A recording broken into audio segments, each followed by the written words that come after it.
Բարի երեկո, մենք հայ ենք, մեր լեզուն հայերենն է, մենք առաջին ենք ընդունել քրիստոնեությունը, մեր եկեղեցին է հայ առաքելական եկեղեցին, բայց կան այլընտրանքային կրոններ կամ ուսմունքներ կամ ուղղություններ, այսօր փորձելու ենք քննարկել որքանով է հանդուրժող մեր հասարակությունը կամ արժի արդյոք լինել հանդուրժող կամ ոչ, եթերում է մարդկային գործոնը ողջույն։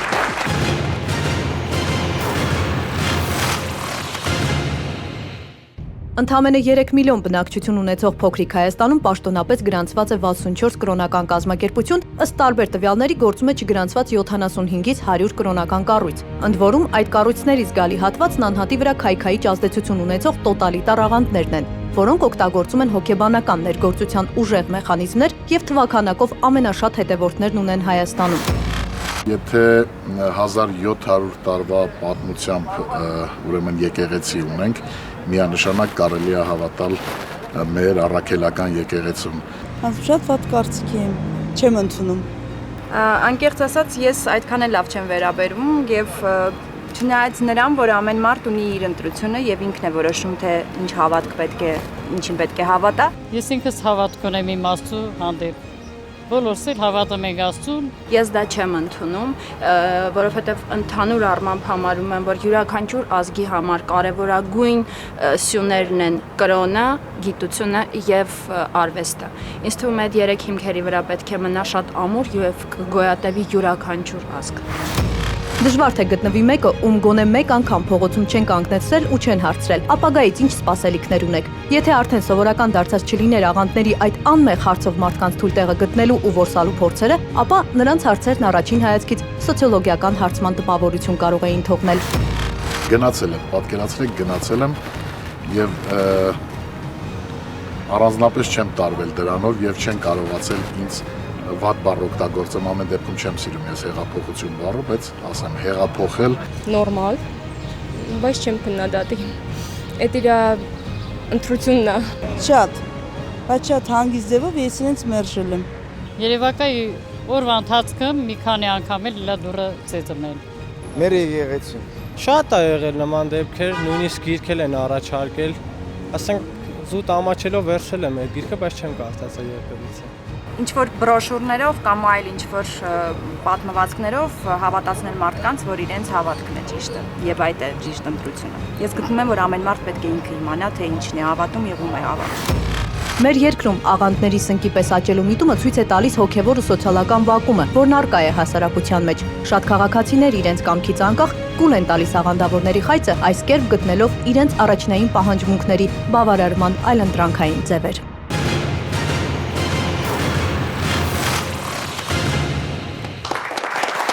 Հավատալ կամ ինչպես հավատալ կամ ինչին հավատալ կիմանանք հենց այս պահին այսօր հրավիրենք մեր առաջին հյուրին։ Վերապատվելի աստվածաբանության պատվավոր դոկտոր Սամվել Նավոյան։ Հրավիրենք միանգամից մեր մյուս հյուրին էլ Հայաստանի Հանրապետության Ավետարանի հավատքի քրիստոնյաների միաբանություն եկեղեցու մամուլի խոսնակ Արման Մանուկյանին։ Համեցեք այստեղ։ Շնորհակալություն, պարոն Մանուկյան։ Այսօր քննարկում ենք մեզ համար, հայ ազգի համար, կարելի ասել հիվանդագինության աստիճանի հասնող մի փաստ, որն է, ասենք, բողոքական ուղղությունները, հա, եկեղեցիների։ Չասենք աղանդավորներ, որպեսզի չլինի որակում։ Այսօր Թույլ կտակ չհամաձայնել, որովհետև Հայաստանում ընդունված է եւ այդպես քարոզվում է, չգիտես ինչու աղանդավորներ ասվածը կապում են բողոքականության հետ։ Ես կարծում եմ, որ իրական աղանդավորները, որ խոսում են ձեր հյուրերը քիչ առաջ, որ դիտում ենք տեսանյութում, այո։ Իրական գրեթե բոլորը խոսում էին աղանդավորների մասին, ովքեր մոտենում են, գրքեր են առաջարկում, այսպես այնպես։ Շատ լավ հարց եք բարձրացնում, պարոն Մանուկյան, ովքեր են աղանդավորները։ Շատ լավ։ Եկեք որակումներ տանք։ Եկեք որակումներ տանք, որպեսզի ժողովրդին պարզ լինի ինչի մասին է խոսքը։ Այո։ Ուրեմն աղանդավորության երկու սահմանում կա։ Մեկը քաղաքական, մյուսը աստվածաբանական։ Մենք պիտի կողմնորոշվենք, թե որ սահմանմանն ենք մենք հետևում։ Քաղաքական սահմանումը հետևյալն է, ըստ որի իմիջի այլոց աղանդավոր էին համարվում նաև Քրիստոսի աշակերտները եւ հենց ինքը Քրիստոս, որ գրված է Ավետարանում, որ նրան ասում էին աղանդավորների առաջնորդ։ Սա քաղաքական սահմանումն է։ Հետևյալն է այս սահմանումը, որ այն բոլոր կրոնական ուղղությունները, որոնք մեզ չեն պատկանում, մեզ ասածը դա իշխող կրոնական ուղղությունն է, Սրանք աղանդներ են։ Այս աղանդավորության մեջ մտնում էին նաև 1700 տարի առաջ քրիստոնեություն ընդունած քրիստոնյա հայերը։ Իշխողը ո՞րն է, այսինքն եթե հիմա մենք Հայաստանում ենք եւ Հայաստանում հայ առաքելական եկեղեցին է, մենք հո Ղպտի ուղափառ եկեղեցուն կամ հնդիկ մալաբար եկեղեցուն աղանդ չենք ասում։ Այստեղ դուք շեղում եք խոսակցությունը։ Հիմա ես գալիս եմ աղանդը աստվածաբանական։ հստակ ունի իր, ասենք թե բնորոշ Քանի որ արդեն չդիմացան իմ նստացյուրը, թույլ տվեք նրանց էլ ներկայացնեմ, որից հետո կշարունակեք, լավ։ Աստվածաբանական սահմանումը ամենակարևորն է, խնդրում եմ։ Աստվածաբանական սահմանումը քրիստոնեական հետևյալն է. բոլոր այն կրոնական ուղղությունները, ովքեր չեն ընդունում Աստվածաշունչը,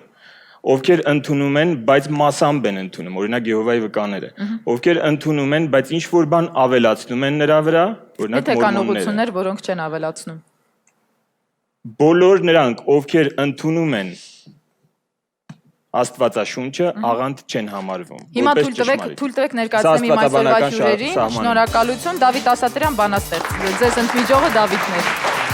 Այս կողմում նստած են մեր հարգարժան հյուրերը Հելսինկյան քաղաքացիական ասամբլեայի Վանաձորի գրասենյակի ղեկավար Արթուր Սաքունց, բարի երեկո, պարոն Սաքունց,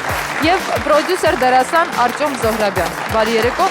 Մենք փորձել ենք բոլոր շերտերի, բոլոր ներկայացուցիչներին ներգրավվել, որպեսզի լինի հավասար քննարկում, հա, եւ եթե նկատել եք, դեռևս հայ առաքելական եկեղեցուց ներկայացուցիչը այստեղ չէ, որպեսզի մենք հասկանանք, փորձենք հասկանալ փաստը։ Հիմա դուք բերեցիք մեզ երկու դրույթները՝ քաղաքական եւ կրոնական։ Քաղաքական սահմանում եւ աստվածաբանական Հիմա, սահման։ պարոն Նավոյան, ձեր պարագային որտեղ են հավաքվում,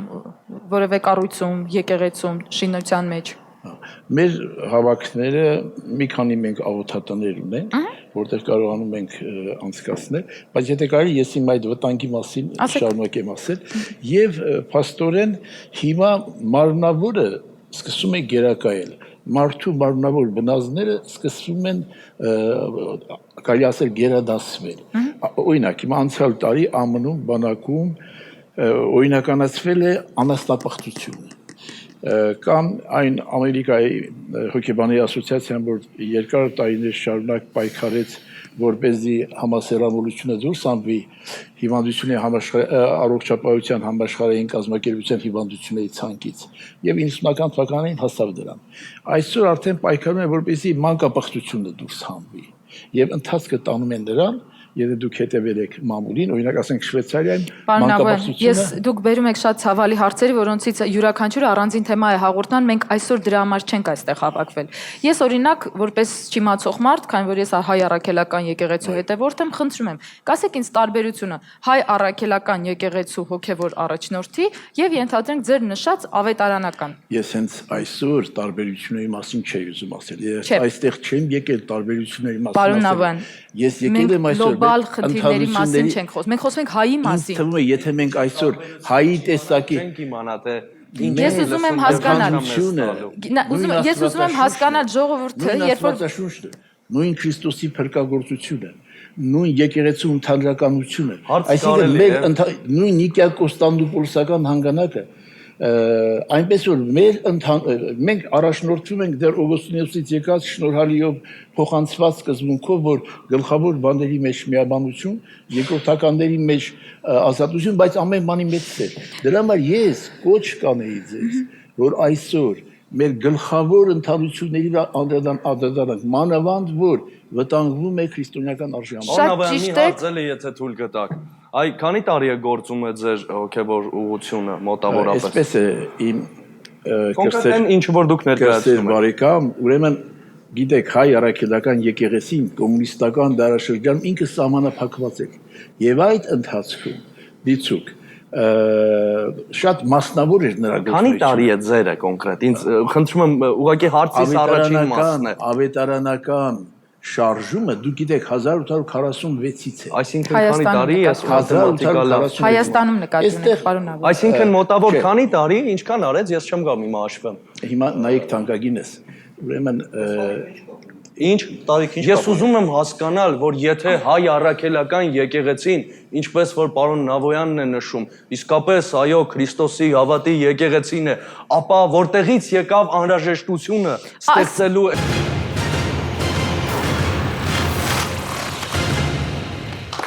Որտեղից են ծագում այլ ընտրանքային ուղղությունները, հավատքի մեջ կիմանանք հենց այս պայն, բայց այս պայն ներկայացնենք արդեն հայ առաքելական եկեղեցու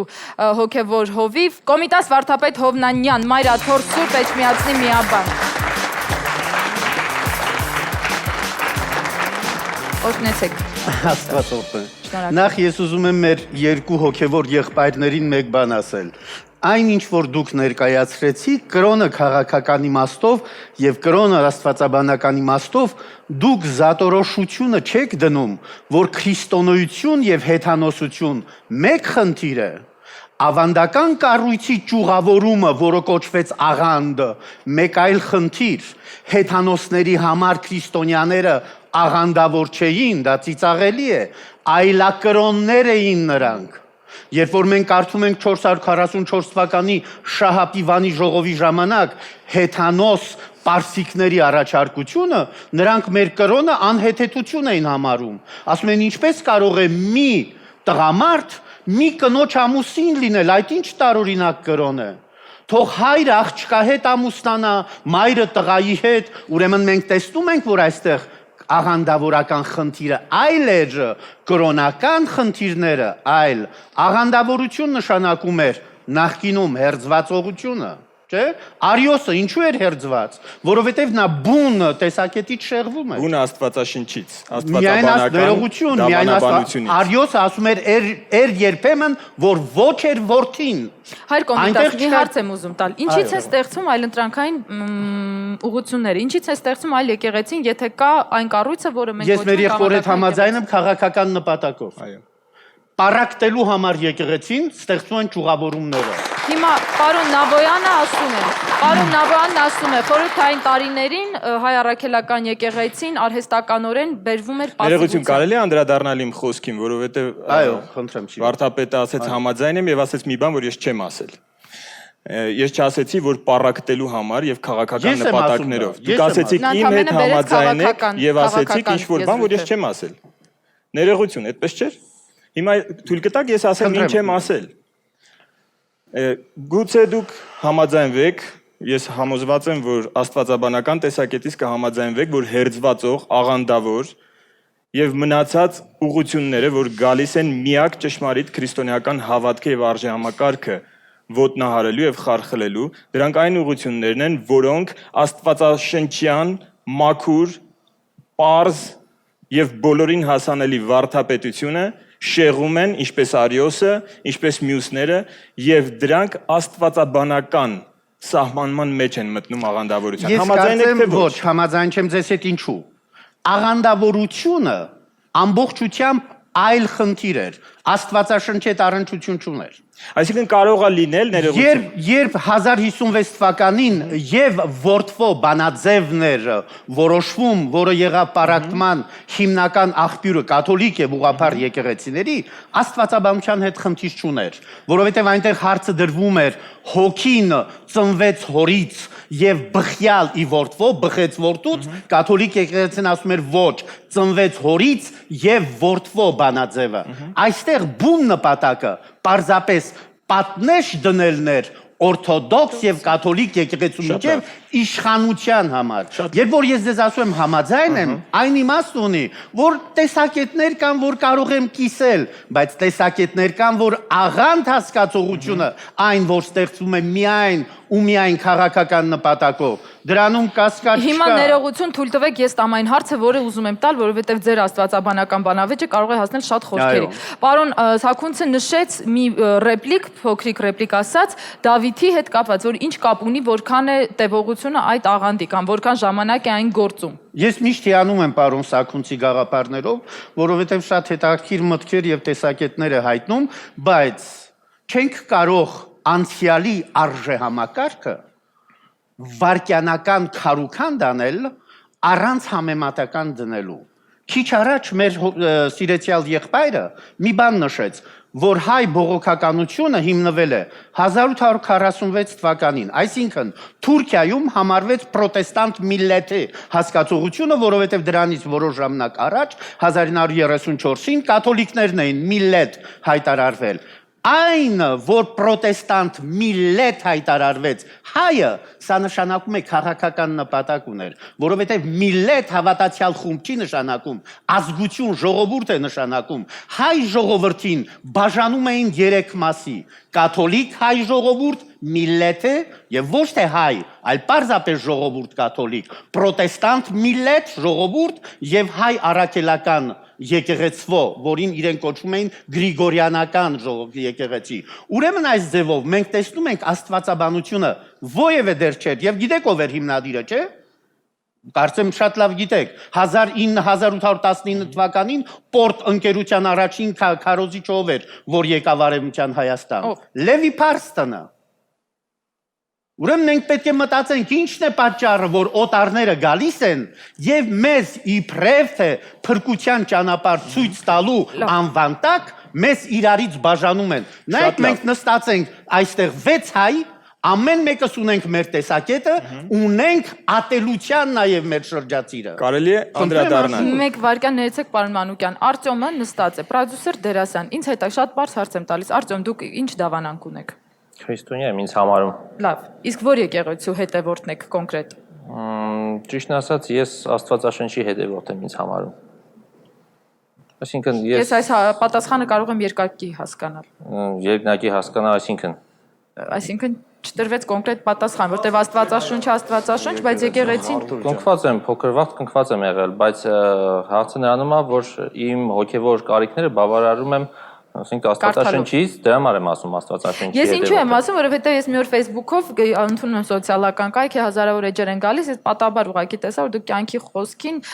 հավանություն էիք տվել եւ գուցե դա ուղղակի տվել եմ, որովհետև այն գրառումները, որ գալիս են ինձ մոտ Facebook, դե ոնց որ բոլորդ գիտեք, եթե Facebook-ից օգտվում եք։ Պետք է հավանություն տաս, որպես չէ, գրառումներ են գալիս, որոնք որ դու հավանում ես կամ չես հավանում։ Այն ինչ որ ես տեսա, դա համընկնում էր նրա հետ, ինչ որ ես կարդացել էի Աստվածաշնչում, դա այդ պատճառով ես տվեցի հավանություն։ Եթե ես տեսնեի, որ դա չի համընկնում, բնականաբար ես չէի տա այդ հավանություն։ Արտյոմ, իսկ ընդհանրապես արդ լինում է գնալու եկեղեցի, թե հայ առաքելական եկեղեցի կամ որևէ այլ։ Թե միայն գրքով քրիստոնյան հավատավորը կարող է բավարարել։ Ճիշտը որ ասեմ, այնքան զբաղված եմ, որ մեղագամ չեմ գնացել վաղուց կներեք։ Բայց ինչ վերաբերվում է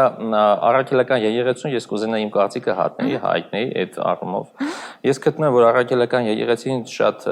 մեծ եւ անկրկնելի դեր է կատարում հայության մեջ Հայաստանում, որովհետեւ եթե չլինի այդ եկեղեցին կներեք գուցե շատ կոնկրետ sense կտրուկ կարծիք հայտնեմ, դա իմ կարծիքն է, գուցե շատերը չհամաձայնեն, մեր ժողովուրդը հետանոսականի կվերածվի։ Հայ առաքելական եկեղեցին պահպանողական շատ մեծ դեր է կատարում իմ տեսակետից։ Այսինքն այն մարդիկ նույնիսկ որոնք եկեղեցի չեն այցելում, բայց ապրում են քրիստոնեական մշակույթի մեջ, որը որ տարածում է հայ առաքելական եկեղեցին եւ դա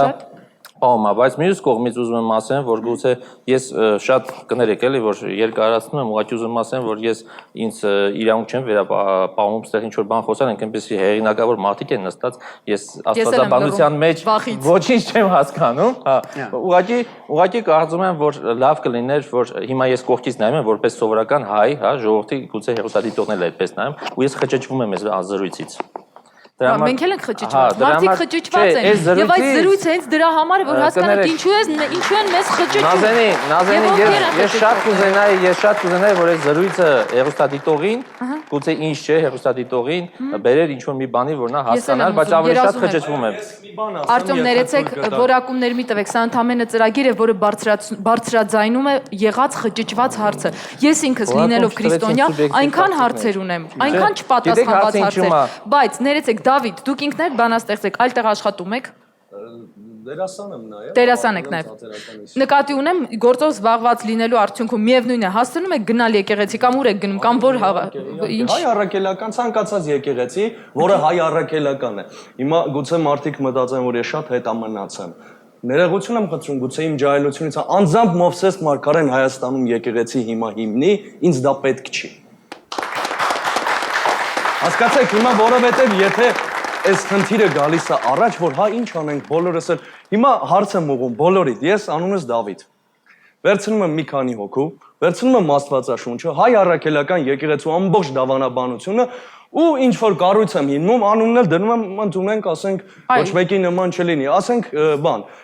կենաց խոսակցություն, օրինակի համար, տենց մի անուն, ես հիմա աղանդեմ, թե աղանդ չեմ։ Ես վերցրել եմ ամբողջ նույնը։ Թյուր տպավորություն է ստեղծվում, թյուր տպավորություն բերված օրինակից, իբր թե այստեղ նստած մարդիկ այդպիսի մի երազ են տեսել ու եկեղեցի են։ Չէ, ես ձեն մասին չեմ խոսում, բայց դե կան այդպիսի։ Երազի մասին ասացիք, Դավիթ։ Չէ, երազ չէ, առանց երազ տեսնելու։ Առանց երազ տեսնելու։ Ես այսպես մտածում եմ, հարց եմ ուղղում, չէ՞ որ դուք բոլորը։ Բայց լավ հարց է, դա համարվում է աղանդ, թե ոչ։ Թույլ կտակ արտահայտվել։ Այո, այո։ Ավետարանական եկեղեցուն։ Հենց այսպես շատ համաձայն եմ Կոմիտաս վարդապետի հետ, որ սեպը խրվել է եւ սեպը հիմա էլ շարունակում է խրվել։ Որովհետեւ այսօր կան մարտահրավերներ քրիստոնեական արժեհամակարգին ուղղված։ Հստակ ուղերձներ Եվ դա աշխարհում տեսանելի է։ Հստակ ուղերձներ, հստակ օրենքներ, որ պարտադրվում են մեր երկրում, որպեսզի ընդունվեն այդ օրենքները, որոնք հարվածի տակ են դնում ընտանիքը, բարոյականությունը, որոնք իդեպ մեզ նման Աստծո խոսքը քարոզողներին դատարանի առաջ են կանգնեցնելու, եթե մենք քարոզելու ընթացքում հանդգնություն ունենանք, ասել, որ համասեռամոլությունը մեղք է։ Ներեցեք, պարոն Սաքունց, դուք ինչ կասեք։ Մի մոտ տպավորություն ստեղծվեց, որ այս կողմ աղանդավորներ են մեր զրույցից ու տեսանյութից։ Այո։ Արտյոմ, տպավորությունը եւ փաստերը տարբեր են։ Գուցե, համեցեք, պարոն Սաքունց։ Շնորհակալություն։ Ճիշտ ասած, ես դավանաբանական այս մեկնաբանությունների մասնակից չեմ եւ ինձ թույլ չեմ տա խորանամ, բայց ուղղակի մի քանի դիտարկումներ, հա։ Իրապես շատ ճիշտ նշվեց, որ ցավոք սրտի կրոնը, բայց ոչ թե ցավոք սրտի, դա պատմականորեն այդպես է եղել, ստացվել։ Կրոնը եւ եկեղեցին նաեւ քաղաքական նշանակություն են ունեցել եւ քաղաքական նպատակներով է նաեւ օգտագործվել։ Պատմության, եթե ամբողջ երկարաժամկետ թափից գոյությունը նույնիսկ կապ չունի քրիստոնեություն, թե հեթանոսություն, թե իսլամ, բուդդայիզմ եւ այլն։ Բայց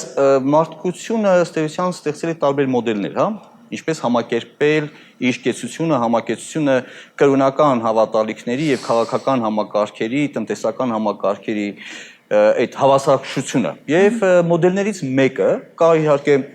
կրոնական պետությունը, ինչպեսին ասենք հանդիսանում է Իրանի Իսլամական Հանրապետությունը, որը ըստ էության որպես պետական կրոն է հռչակում իսլամը, կապ չունի դեռ իսլամի մասնաթ, որովհետև Նորվեգիան էլ ըստ էության Նորվեգիայում թագավոր հանդիսանում է եկեղեցու ուրեմն ղեկավարը, չնայած այնտեղ համակեցությունը այնուամենայնիվ օրենսդրական կարգավորման միջոցով հասել է նրան, որպեսզի տարբեր կրոնական ուղղությունները գոյատևեն եւ առանց որակումների ի դեպ։ Մյուս տարբերակը նույն եվրոպական քաղաքակրթության մեջ, ասենք Վատիկանի, հա, որպես Հռոմի կաթոլիկ եկեղեցու պետությունը։ Դա համար Իտալիայից նա առանձնացեց եւ ասեն եկեղեցին, քանի որ պետությունից առանձնացվել է, ուրեմն հաշվի առնելով նրա դերը, ստեղծեցին առանձին ուրեմն կաթոլիկ եկեղեցու, հա, որպես պետություն Վատիկանը ինքը պետական մարմին է, ունի դիվանագիտական ներկայացուցիչները։ Եվ կա մեկ այլ տարբերակը, երբ որ ստեղծվում է այսպիսի մի իրավական համակարգ, որտեղ անկախ հավատալիքներից եւ անկախ դավանաբանական ուրեմն ուղղություններից կա դրվում է յուրաքանչյուր ազատ ընտրելու իր դավանաբանությունը եւ քարոզելու եւ նաեւ կրելու եւ ազատորեն փոխելու, այսինքն ոչ մեկ իրավունք չունի պարտադրելու մարդուն փոխելու իր դավանաբանությունը կամ իր հավատալիքները եւ ոչ մեկն էլ իրավունք չունի նրան պարտադրելու ընդունելու որից է դավանաբանություն։ Ինչի համար, որովհետեւ կրոնական դավանաբանության տարբերությունները, որոնք մենք տարբեր ենք մեր այս հիմա նստած այստեղ բոլորս, եւ այդ տարբերությունները կարող են դրսևորել նաեւ հավատալիքների մեջ եւ դավանաբանության։ Ասում եք ազատորեն քարոզել։ Այ մեկը գալիս է ու քարոզում է իմ, ասենք հարևանին, որ գիտես, զենք չպիտի վերցնես։ Մարդը այդ քարոզով իմ պետության, իմ սահմանի, իմ իրավունքը խախտում է, այո կամ ոչ։ Իսկ զենք վերցնողները խախտում են թե ոչ։ Իհարկե ոչ։ Պարոն Սաքունց, ես զենք կոնկրետ Թուրքի, ադրբեջանցու դեմ եմ ասում։ Եթե մարդը գալիս կրոնական պատերազմները, նա խախտում է իմ իրավունքը։ Կրոնական պատերազմները, ցավոք սրտի մեր պատմության մեջ էլ կան, կրոնական տարբերությունների կապ չունի։ Խոսքը չի վերաբերում միայն իսլամ։ Այս նույն քրիստոնեության շրջանում, քրիստոնեական դաշտում, կրոնական տարբերությունների հիման վրա հակամարտությունը դա ամենասարսափելին է։ Եթե տվյալ պետության կամ տվյալ հասարակության համար պառակտումը գալիս է ոչ թե տարբերություններից, այլ որ տարբերությունների հիման վրա վերաչում է այդ տարբերությունները հակամարտության։ Այսինքն մենք պետք է արժեքային համակարգում դնենք հետևյալը, որ ոչ թե իմ որպես դավանաբանության կամ արժեքային համակարգում կրոնական համոզմունքները բացակայում որպես ճշմարտության տեսակետից մոտենամ եւ ասեմ մնացածները ուրեմն սուտ են կամ բան։ Դա թող լինի քննարկման դիսկուսիայի, բանավեճի մակարդակով։ Իսկապես կարծում եք, որ երկու հայ լինելով տարակարծիք կարող են ապրել հանգիստ ու առանց կոնֆլիկտի։ Բայց մենք պետք է այդպիսի պետություն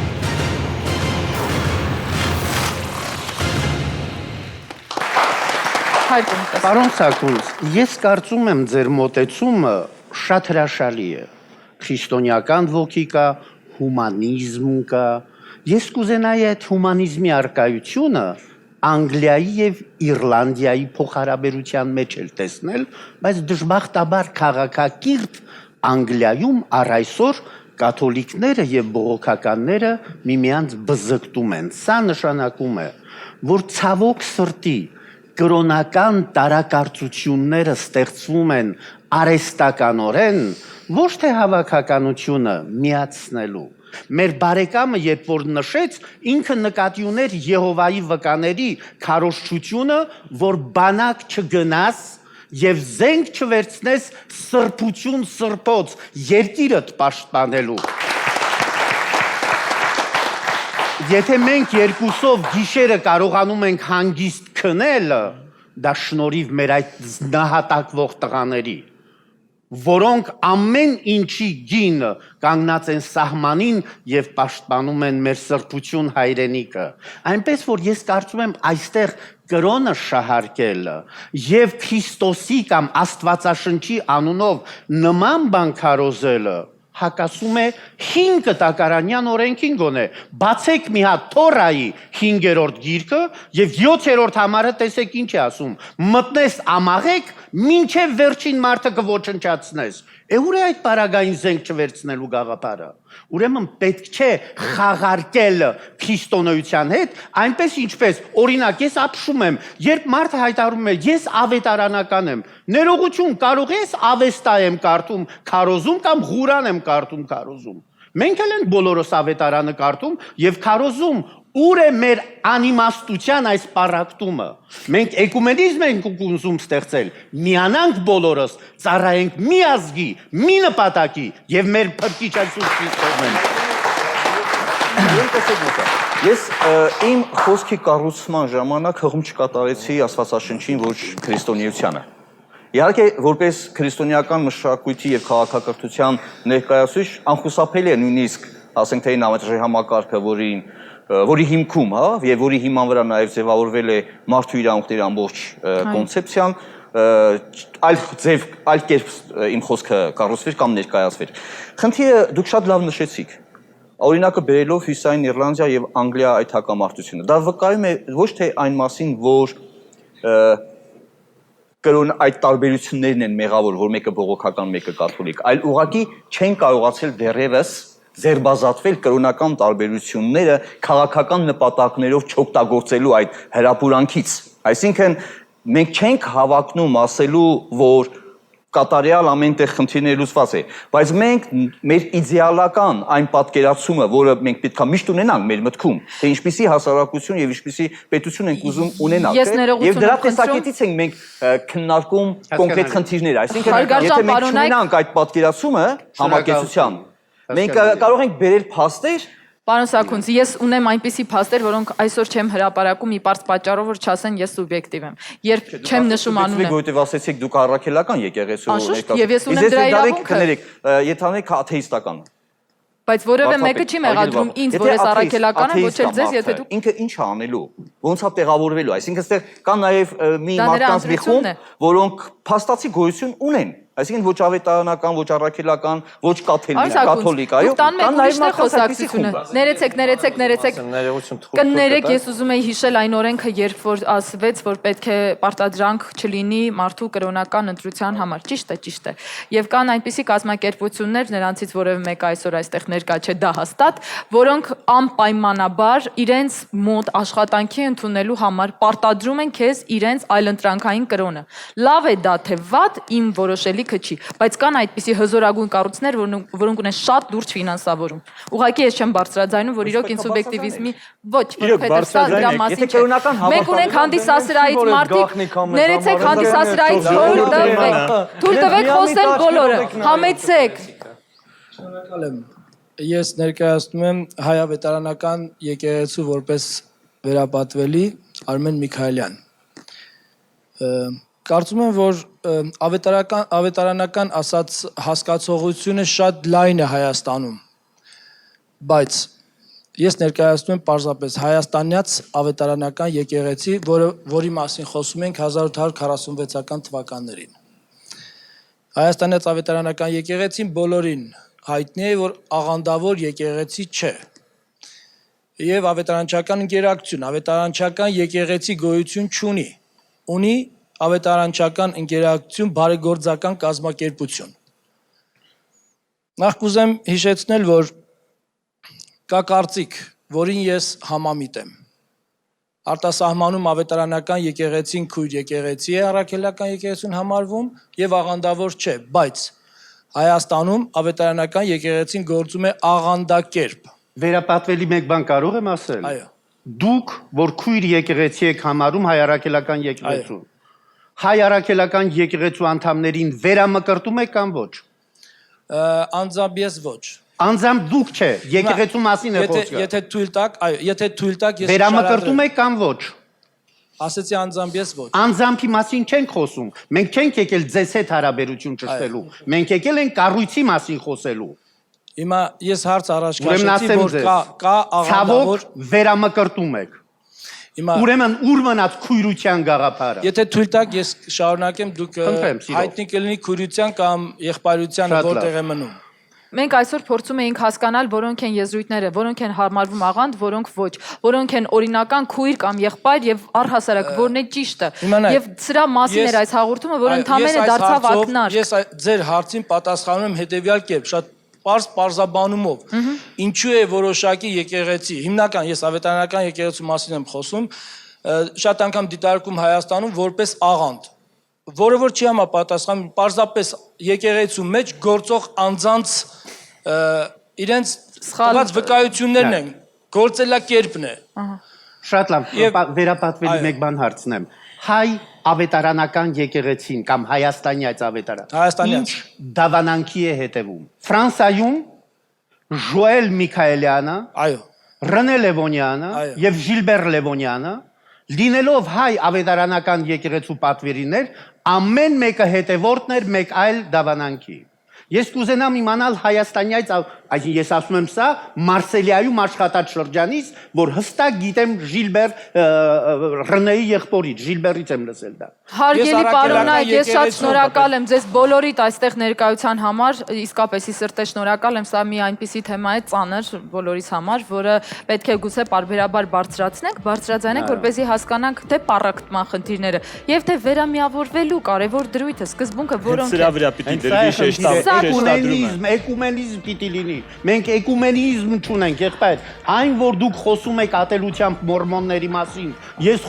խոսում եմ մյուսների մասին, նշանակում է սերը պակասել է մեր մեջ, որովհետև այդ գաղափարախոսությունները եկել են ամեն մեկի շահերը բաժանելով, մեզ իրարից բաժանելու եւ քայքայելու հայ ժողովրդի միասնականություն։ Այս գեղեցիկ խոսքերով թույլ տվեք ավարտել սա մարդկային գործոններ, թող սերը միավորի բոլորին եւ սերը լինի հավատքի հիմքում, մնացածը արդեն ժամանակի ընթացքում է։ Պարոն Մանուկյան, նստեք, եթե այդքան հանդուրժողական եք, բարեղեք նստել։ Եթերը ավարտված չի, նստեք, հելավոր, ոչ ոք չի շարժում, դուք եք ցույց տալիս ձեր վերաբերմունքը։ Ուրեմն մենք խոսում ենք մի բանի մասին, որ մոռանում ենք գլխավորը։ Լինի աղանդավոր, լինի ոչ աղանդավոր։ Մենք բոլորս խոսում ենք հայ ազգի մասին, ժողովրդի մասին։ Ինչ է ստացվում է Հայաստանում, բաժանվել ենք փոքր ազգ, մոտավորապես մի 200 կառույցի։ Մենք ունենք ահագին այս կառույցները, որ կոչում ենք հիմա աղանդավորական, որ նոր կրոնական կառույցներ, դա թողում ենք մի կողմ։ Մենք ունենք այդ կառույցներում մարդու իրավունքների ոտնահարում։ Պարոն Սաքոնց, մեկը դիմել է ձեզ այդ հարցով։ Դու մեկին օգնել եք։ Դալիճում կա մարդ նստած, որին ընդհանրապես 4 սաատ աշխատանքային գրքույկ են տվել։ տարբեր օրերով, տարբեր ամիսներով, հիմա էլ ասում եմ, լավ սխալ ենք արել, թող երբ որ գա կև նորից կընդունենք։ Պարոն Միքայելյանը երկու խոսք ասեց Արդարադատության նախարարության հետ։ Զբաղվում են ինչով ճամբարներում անչափահասներին դաստիարակություն են տալի, սեռական դաստիարակություն։ Դա դպրոցական ծրագիր է։ Սա դպրոցական չի, սա ճամբարների ծրագիրն է։ Ասում դպրոցական Հայաստանի Հանրապետության պետական կրթական համակարգում։ Եթե կարդաք Արդարադատության նախարարության մեջի տողերը կներեք, սա եթերի համար չի։ Դա դպրոցական հետ ընդհանրապես։ Ուզում ասեմ դպրոցական ծրագրում։ Դա դպրոցական հետ կապ չունի։ Աղջիկ ջան, դու կարաս առանց երեխայի, առանց ամուսնու երեխա ունենաս, դա նորմալ է։ Մենք ինչին ենք բերում։ Չէ, եթե ճամբարները ինչ-որ նման բաներ են ուսուսում, այլ բան է, բայց որ սեռական կրթության հարցերը բողոքական ճյուղն է հիմնական։ Մենք հիմա այսօրվա դրությամբ ուզում ենք խոսանք մարդու իրավունքներից, կրոնական կառույցներից, եկեք մի բան, մենք ունենք մի հատ եկեղեցի, որը 6 դար միշտ եղել է ժողովրդի կողքին։ Ժողովուրդը այսօր եկեղեցուց հրաժարվում է, ինչի, որտեղ տարբեր առաջարկներ կան։ Ես ուսումնասիրել եմ միայն Պարոն Միքայելյանը կների իրանց եկեղեցու բարեգործական ծրագրերը տարեկան 300 միլիոնից ավել գումարներ է գալի իրանց մոտ։ Եվ այդ գումարները ցույց են տալի միայն 20-ից 30 միլիոնը, մնացածը անհետանում է։ Ուր է դա գնում։ Մարմինները, հարկային մարմինները պետք է զբաղվեն, պետական մարմինները։ Հարկային ազատված են, դուք ինքներդ լավ գիտեք, որ բարեգործական ծրագրով կարող են։ Դե դեպքում բան ինչի մասին է խոսքը, պարոն Ամարյանը։ Ու այսօրվա դրությամբ։ Չէ, բայց ինչի մասին է խոսքը, եթե ազատվածը կառավարության որոշումը։ Մենակ կրոնական նոր կառույցներով մտնում է ամենակիչը, $500 միլիարդ ամենակիչը, որը չերևը ոչ մի տեղ։ Տարբեր ծրագրերի անվան տակ։ Աշխատավարձ են դուրս գրում, քարտային մեխանիզմ են անում մարդկանց։ Քարտը չեն տալի, որ մարդը գնա ինքը ստանա։ Պատասխանատուն ինքը ստանում է, ինչքան որ պետք է այդքան տալիս է, մնացածը պահում է։ Խախտումներ են։ Խախտումներ է, բայց կրոնական կառույցներում է դա կատարում։ Ստե հավատքի հետ ոչ մի կապ չունի։ Ստե դառել է աղանդը, բիզնեսի ոլորտ։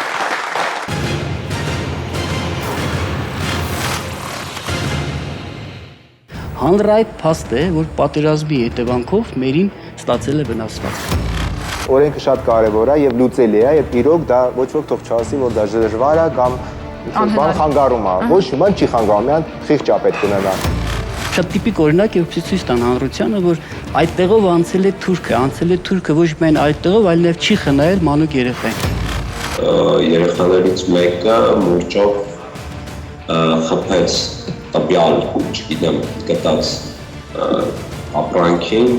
ու պայթեց, այսինքն հետագայում միայն իմացա, որ դա ական էր, հետևակային ական էր ու դրա արդյունքում ես միանգամից կորցրել եմ տեսողությունս։ Բայց որ օրենքը փոխվի, որ մենք մեզ լիովին մարդ զգանք, այս պետությունը մեզ դեր կանգնի էդի հերիքա։